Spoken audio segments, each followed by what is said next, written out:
Israel में Al-Aqsa मस्जिद जो बंद थी उसे खोला गया, उसके बाद लोग मस्जिद पहुंचे।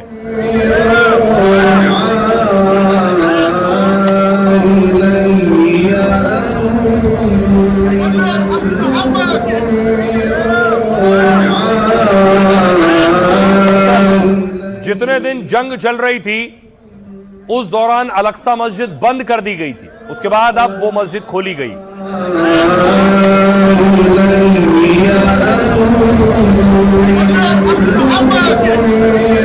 दूसरी तरफ एक तस्वीर गाजा की तबाही की भी आई है। पीछे इमारतें आपको दिख रही हैं, इमारतें सब तबाह हो चुकी हैं। अब ये लोग इस तरह से तंबुओं में रहने को, टेंट में रहने को मजबूर है।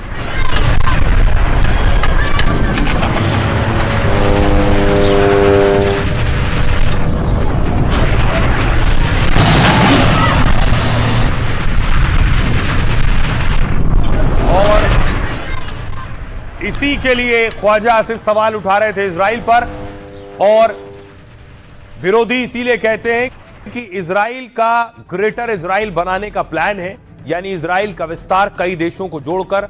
आज नेतन्याहू के मंत्री ने भी इस बात को दोहराया है। क्या है greater Israel plan? Greater Israel plan में दावा किया जाता है कि इजराइल का जो नक्शा आप देख रहे हैं, ये इजराइल के नक्शे में धीरे धीरे आप देखिए कि लाल रंग चारों तरफ फैल रहा है, यानी इजराइल के ग्रेटर इजराइल प्लान का हिस्सा है कि बाकी देशों पर कब्जा किया जाए और इजराइल का विस्तार किया जाए यहां से यहां तक। ये मिस्र के बगल में आप नील नदी देख रहे हैं, नील नदी से लेकर इराक के बाद आप ये देख रहे हैं यूफ्रेटस नदी, नील से यूफ्रेटस तक जो विस्तार इजराइल करे, इसे कहेंगे ग्रेटर इजराइल प्लान। आखिर ये प्लान आया कहां से, कैसे इजराइल के जहन में आया, कैसे इस बात की बात नेतन्याहू के मंत्री कर रहे हैं, वो बताऊंगा।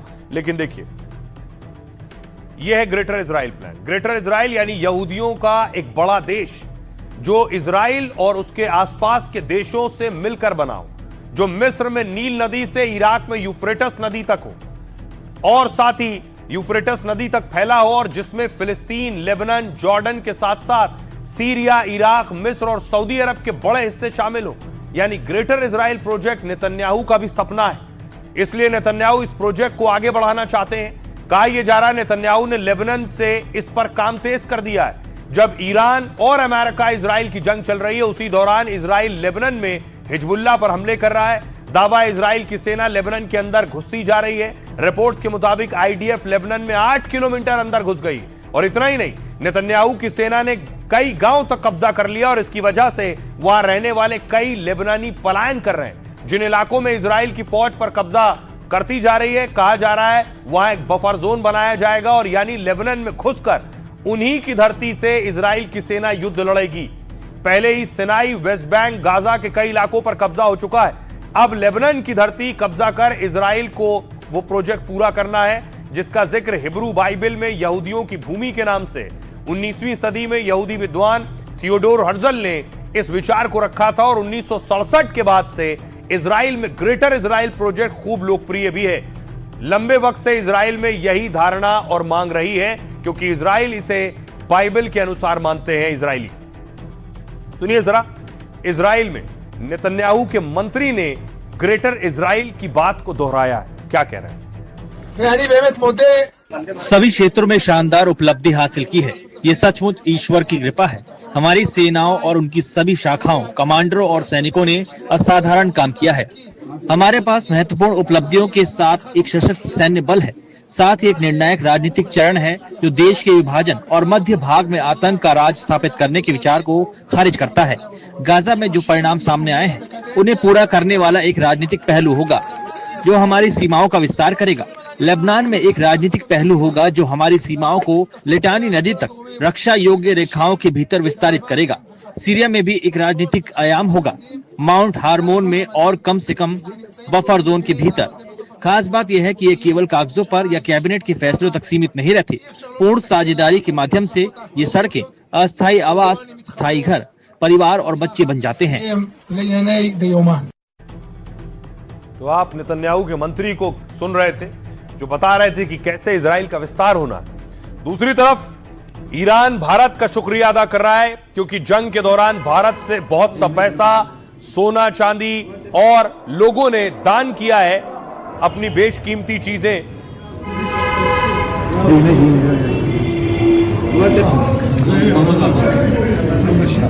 और अब तक दान के लिए जो क्यूआर कोड था वो क्यूआर कोड डीएक्टिवेट किया जा चुका है, यानी अब ईरान को चंदा नहीं दिया जा सकेगा। साथ ही ईरानी विदेश मंत्रालय ने शुक्रिया भी अदा किया है जो भारत से मदद गई है। अमेरिका से जंग के बीच बड़ी तादाद में भारतीयों ने ईरान की मदद की। खासतौर पर कश्मीर लद्दाख के लोगों ने पैसे से लेकर सोना चांदी और घर के कीमती पुश्तैनी सामान तक दान कर दिए। कई बच्चों ने तो अपने जमा किए पैसों की गुल्लक तक मदद में सौंप दी। एक रिपोर्ट के मुताबिक करीब 600 करोड़ रुपए ईरान के लिए जुटाए गए। इसके लिए दान में मिले सामान की नीलामी का भी अभियान चलाया गया। ऐसा ही एक नीलामी के दौरान 10 रुपए का अंडा 25,000 रुपए में बिका, जबकि एक मुर्गे की नीलामी 1,25,000 रुपए में की गई। भारत में ईरानी दूतावास की तरफ से एक क्यूआर कोड भी जारी हुआ था जिससे भारतीयों ने डायरेक्ट दूतावास को पैसा भेजकर ईरान की मदद की। अब इसी क्यूआर कोड से पैसा भेजने की सुविधा बंद कर दी गई है। इसकी जानकारी खुद भारत में मौजूद ईरानी दूतावास की तरफ से जारी की गई। दूतावास ने कहा कि भारतीयों का यह सहयोग सराहनीय है और इसके लिए शुक्रिया। हम सूचित कर रहे हैं कि जो बैंक खाते आर्थिक सहायता के लिए बनाए गए थे उन्हें बंद कर दिया गया है, इसलिए अनुरोध है कि किसी अन्य खाते में पैसे ना भेजें, उन्हें बंद कर दिया गया है। आइए इस बीच बड़ी खबर आपको बता दें, पाकिस्तान में बैठक से पहले डोनाल्ड ट्रंप ने बड़ी धमकी दी है कि बातचीत नाकाम हुई तो फिर हमले करेंगे। डोनाल्ड ट्रंप ये बड़ी बात कह रहे हैं कि अगर बातचीत नाकाम हो गई तो फिर वो बड़े हमले करेंगे। डोनाल्ड ट्रंप का ये बयान ये कहता है कि वो ये साफ कह रहे हैं कि ये आखिरी मौका है, बातचीत कर लो। सुनिए जरा क्या कुछ कह रहे हैं इजरायली लीडर। इजरायली सेना जंग के मैदान में है। हमारे लिए सीज फायर नहीं है, हम लेबनान में जंग लड़ रहे हैं। ईरान में हमारा सीज फायर है, लेकिन हम कभी भी जंग में लौट सकते हैं और पूरी ताकत के साथ लेबनान में हम लगातार हमले कर रहे हैं। President Trump and the team Lebanon cease fire का हिस्सा नहीं है, ये इसमें शामिल सभी देशों को बता दिया गया है। align it with our own. अब आपको बताऊं दूसरी तरफ देखिए, दूसरी तरफ अमेरिका का, बेशक ट्रंप ये बात कह रहे हो लेकिन अमेरिका का एक ड्रोन गायब हो गया है।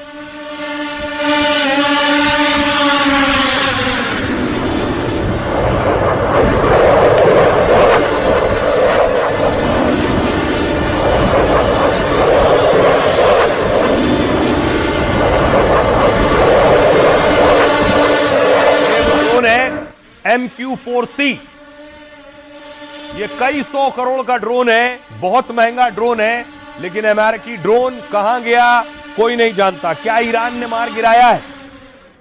आइए इस ड्रोन के बारे में आपको बताऊं। ड्रोन की खासियत क्या है?